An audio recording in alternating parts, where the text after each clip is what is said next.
Oi pessoal, tudo bom com vocês? Tenho aqui novamente participação especial, João Pedro, para a parte do nosso episódio de hoje. As perguntas que vocês mandaram, excelentes, então resolvemos dar continuidade às respostas lá pelo Insta. Inclusive, se você não segue a gente no Insta, nós produzimos muito conteúdo bom por lá. O meu é @psigabrielafonso. E o meu é @doutorjoão1. Bom, antes da gente entrar no nosso tema do vídeo, se você não estiver inscrito aqui no canal, já se inscreve, ativa o sininho de notificações para você sempre ser avisado quando tiver um conteúdo novo por aqui, tá bom? Então vamos lá. Vou ler a pergunta que a gente recebeu, que eu achei interessante. A gente deixou uma pergunta, uma caixinha aberta, podia ser sobre qualquer tema, e veio: como proteger seus filhos dos efeitos das telas? Eu achei essa pergunta muito interessante. E essa pergunta nos toca muito, porque somos pais. Temos nossa filhinha querida, Olivia, que tá com, nesse momento, 1 ano e hoje, exatamente 3 meses. Amanhã. Errei, gente. Hoje ainda não é. Mas ela vai fazer 1 ano e 3 meses, bem pequenininha. E então isso é um tema, né, que a gente tá em contato muito e somos defensores desse assunto. Mas o que me chamou a atenção na pergunta, que eu até comentei com você, foi como proteger os seus filhos do efeito das telas. O que te faz perceber essa pergunta? Eu pensei com essa pergunta que seria assim, como é que eu posso fazer com que o meu filho continue assistindo telas e não tenha os efeitos deletérios? Porque parece que a pessoa quer proteger do efeito, Isso, né? mas continuar deixando a criança hipnotizada. E faz um parênteses, conta aqui pra gente, você que atende muita gente no consultório, Nossa. Como que é essa realidade que você tem contato das crianças com telas? Conta um pouco. Bom, pensando, né, que eu atendo basicamente adultos, né, a gente pensaria que não tem esse contato, não tem como saber se as crianças estão usando muita tela, mas, gente, é assim, chega a mãe, pai, qualquer pessoa que está com a criança, se tiver, quantas crianças tiver, é um celular na mão de cada um fazendo seu som, fazendo seu barulho, eles estão olhando... E pequenininho? Pequenininho, assim, 2 anos, 3 anos, já começa. Gente, nossa, o que mais me assusta é quando tá no carrinho, tem 1 ano ou menos, e tem um tablet, assim, no suporte, e a criança hipnotizada. Eu não consigo. Antes de começar a consulta da paciente, eu faço uma psicoeducação sobre os efeitos das telas, não tem como. Então, aí vamos voltar para a pergunta. A pergunta, né, por isso que a gente quis trazer esse tema, foi: como proteger do efeito das telas? A resposta direta e simples é: não dando telas, tá? Então, assim, isso a gente tá pensando numa criança pequenininha. Hoje a recomendação como chama? Sociedade Brasileira de Pediatria recomenda que até 2 anos a criança não seja exposta a telas. Tá, e aí, então assim, vamos entender que como proteger dos efeitos, seguindo as recomendações. Sendo que a primeira recomendação é essa, e aí o cuidado que eu acho que a gente pode falar aqui é depois disso.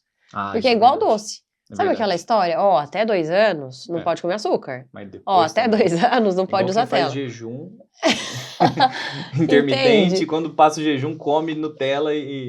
Então assim, falar que até 2 anos é 0 telas, é porque é 0 mesmo. Então 0 significa assim... E o que são telas, né, gente? São celular, tablet, televisão, computador. E uma coisa que a gente ficou sabendo, até por uma amiga nossa que é neuroped, né? Que inclusive som do ambiente, a TV ligada perto da criança, isso significa exposição à tela. Olha indireta, isso. Mas então, às vezes você fala assim, não, eu nunca pus meu filho sentado na frente da televisão. Tá, mas ele fica o dia inteiro, ou muito tempo, em ambientes em que a televisão tá ligada, e que ele tá ouvindo a estimulação do barulho, uma luz ali no canto, isso já é uma exposição à tela. Então, esse é o primeiro ponto. Só que aí, a questão é, qual a recomendação depois disso? Então, o importante aqui é entender que depois dos 2 anos, tem uma recomendação. Então, é esse cuidado para você não achar assim, agora pode, e agora meu filho fica, né, ele tá na tela e eu não sei como proteger dos efeitos. Então, aí, continua valendo a regra de você seguir as orientações. Vamos só passar aqui quais são as recomendações para a gente ter isso em mente. Então, até 2 anos é 0. De 2 a 5, 1 hora de tela por dia com supervisão de adultos. O conteúdo deve ser de alta qualidade educativo e interativo. De 6 a 10, de 1 a 2 horas com supervisão, ou seja, sobe só 1 hora no máximo. E de 11 a 18 anos, adolescentes, de 2 a 3 horas por dia. Então, assim, esse é o primeiro ponto. E aí, o que talvez alguns pais vão falar é que é muito difícil. E é mesmo. E é mesmo. É mesmo. Tá? E é mesmo. E aí, muitos vão falar também, puxa, mas vivendo nesse contexto atual, como é que eu não vou dar tela para meu filho se os amigos dele estão na tela? E se ele pede, né, uma criança de 6 anos, tá na escola. Às vezes tem um amigo, eu não sei se as escolas deixam levar celular, mas às vezes tem criança que com essa idade já tem telefone, já tem um celular, gente. Isso é assim, é realmente um absurdo. Mas fala aí um pouquinho o que você pensa sobre essa questão de ser difícil. Puxa, eu acho que a gente precisa, claro, compreender que realmente, por exemplo, se a gente pensar numa rotina de trabalho, pai e mãe trabalham, às vezes a criança realmente acaba ficando exposta a essa situação ali por uma necessidade que acaba parecendo que os pais Não tem saída. tentam achar uma melhor forma para a criança ficar segura num local, mais quietinha.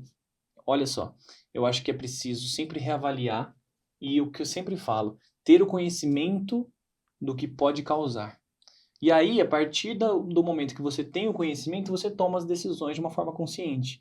Às vezes você está fazendo o seu máximo, ainda assim está precisando, talvez precise de uma nova reflexão para ver se realmente precisa, se não tem como ajustar. Então, aí o meu ponto seria esse aí, sabe? Da gente pensar, porque assim, como tá muito normalizado, é uma tendência da gente já partir para um pensamento de que é muito difícil, não tem jeito, eu não tenho outras opções, e aí a gente já se entrega para aquilo. Porque vamos voltar no que a gente falou no começo, é difícil mesmo. É isso. Então, às vezes, essa é a mensagem que eu quero deixar aqui, eu não quero aliviar essa mensagem. Eu quero deixar ela muito marcada, de que assim, ó, observa se não existe na face da Terra outra hipótese, ou se é apenas muito mais difícil. Porque não pode ser uma decisão por ser um pouco mais fácil, sabe? Porque a gente está falando da educação de um filho. As implicações que isso pode gerar na vida dele são muito, muito grandes. E a gente vê isso no consultório todos os dias. A gente pode tentar explicar um pouquinho das implicações, né? O que acontece, né? Vamos falar de uma forma de gerar transtornos de saúde mental. Então, o que acontece? Se a criança está sendo exposta ali a algo tão prazeroso como assistir algo que ela gosta muito, algo que está disponível, ela vai ativar o sistema límbico, o circuito de recompensa do nosso cérebro. E a questão é a seguinte: quando nós adultos somos expostos a situações dessas, nós temos nosso córtex pré-frontal, que é essa região do cérebro aqui da frente, que ele faz como se fosse uma regulação. Eu falo para os pacientes que é assim, calma aí, calma que isso aqui é gostoso, mas a gente não pode ficar só pensando nisso. E aí, essa parte do nosso cérebro acaba de se formar com 25 anos de idade. Então, como que uma criança de 5 anos, o cérebro dela não vai conseguir falar assim, não, vamos parar e não vamos usar isso aqui, não. E aí, as conexões neurais ali vão se moldar com esse nível de dopamina mais acessível, Nossa. mais barata. Então ela Perfeito. sempre vai ter uma predisposição não sempre, né, pessoal? Claro, mas assim, ela Fica vai muito ter... aumentada, Fica né? aumentada essa predisposição a sempre buscar essa dopamina barata, sempre buscar coisas de alívio imediato de desconforto, não suportar situações de estresse. Isso pode ser gatilho para transtornos mentais, para situações de falta de maturidade emocional. Total. Deixa eu dar um exemplo, porque foi perfeito essa explicação que você trouxe. Vamos completar isso com uma analogia para ficar uma imagem assim muito clara. Vamos imaginar que o córtex pré-frontal são as rédeas dos cavalinhos, tá? Então você tá numa carroça, tá cheio de cavalo. Eu não sei porquê, gente, todo mundo conhece um cavalo, eu sei que tá muito démodé esse exemplo, mas eu acho que ele transmite super bem. Então, ter córtex pré-frontal é como se a gente tivesse todas as rédeas na nossa mão. O cavalo pode ter velocidade, a gente pode estar realmente correndo, mas eu ainda tenho como dar uma segurada nisso se precisar. Imagina que você dá tela para uma criança você colocar esse cavalinho na maior velocidade que existe. João Pedro tá achando graça no meu exemplo. É você colocar os 4 cavalinhos na maior velocidade que existe, eles não têm rédea. E aí, o que acontece? Aí que tá. Será que você se queixa do seu filho em termos comportamentais? Porque pode não ter um transtorno ainda, mas pode ser que você se queixe de muitos aspectos comportamentais, que é o quê? Ele tá sendo estimulado a ter essa dopamina barata. Os cavalinhos estão lá, livremente correndo. E aí, num belo momento, você fala, filho, então, agora a gente tem que se concentrar na lição de matemática. Agora a gente tem que sentar aqui e fazer uma coisa chata. Agora a gente tem que sentar aqui e fazer não sei o que lá. Agora você tem que se concentrar numa coisa. Ele não vai querer. Ele não tem elementos de regulação emocional ainda para conseguir controlar a frustração que isso significa. Outra coisa, como essa é uma dopamina realmente barata e altamente, né, de uma alta estimulação, ele vai querendo ficar só nisso e vai tendo um repertório de habilidades sociais muito comprometido.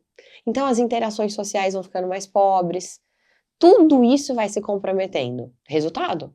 Muitos diagnósticos errados de TDAH, de TOD, né, que é transtorno desafiador de oposição. Então, assim, são muitas... Desgaste dentro de casa, nos relacionamentos. Olha, o que tem de relato de pais que resolveram zerar a tela. Zerar, deixar assim, quando a criança é maiorzinha, pro final de semana, um momento ou outro. Gente, outras crianças, outra relação, outro relacionamento dentro de casa. Você já deve ter visto isso também. Sim, com certeza. E a gente queria frisar que, assim, a gente tá aqui trazendo uma faceta que é relacionada a tudo aquilo que você pode escolher e controlar. O primeiro elemento é saber, conhecer. Acho que o primeiro intuito desse vídeo é trazer esse esclarecimento. Porque às vezes você não faz por mal. Você não sabia dos impactos que isso pode gerar. Temos um exemplo sobre isso. Deixa o João Pedro contar. Quando a Olivia nasceu, eu querendo ajudar, né, fazer parte toda essa dinâmica, principalmente durante a noite, deixava a Gabi dormir e ficava com ela. Mas eu também, como já tive problema com telas, assim, e ainda passo por situações disso, ia pra sala com ela, me deitava numa situação que ela ficasse virada pra mim e ligava a TV, até com som às vezes. Sim. Sem imaginar que poderia ser ruim. Claro que é importante a gente ressaltar. Sim. Que não é a mesma coisa que a criança ficar olhando diretamente para a luz.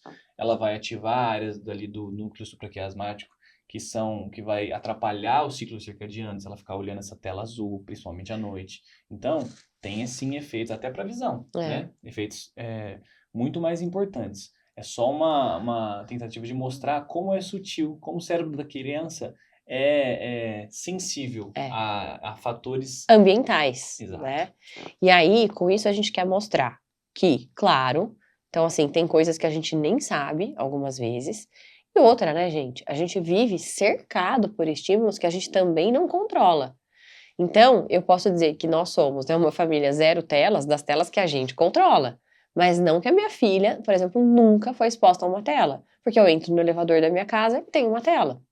Às vezes eu tô num ambiente, num aeroporto, em algum lugar assim, e também tem várias coisas ali, né, que ela vai ficar olhando. Ela ama. Então, acho que isso traz uma primeira reflexão que a gente está trazendo para, olha, aqueles estímulos que dependem de você, pense, porque isso vai somando na exposição.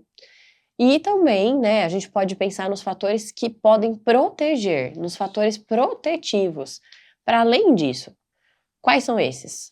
Acho que os mais importantes que a gente poderia colocar é manter uma alimentação saudável, gente. Isso é muito importante. A relação com doces é uma coisa que é mais fácil da gente manter sob nosso controle.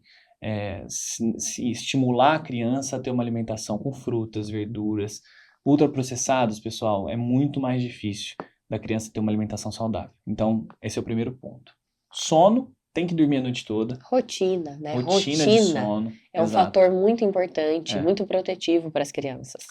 Outra coisa que a gente poderia falar, manter estimular que essa criança seja ativa, fisicamente ativa, que ela brinque bastante, que ela fuja do fantasma do sedentarismo. Isso vai ser muito protetivo até na vida adulta. E aí já entra no último ponto que a gente queria falar sobre esse assunto, que vai fazer toda a diferença. Não adianta nada a gente estar falando para a criança que ela não pode usar tela, que ela não pode usar tela, enquanto você ser um adulto que está com a tela na mão o tempo todo enquanto está em interação com ela. Ou seja, você está ali com o seu celular o tempo todo.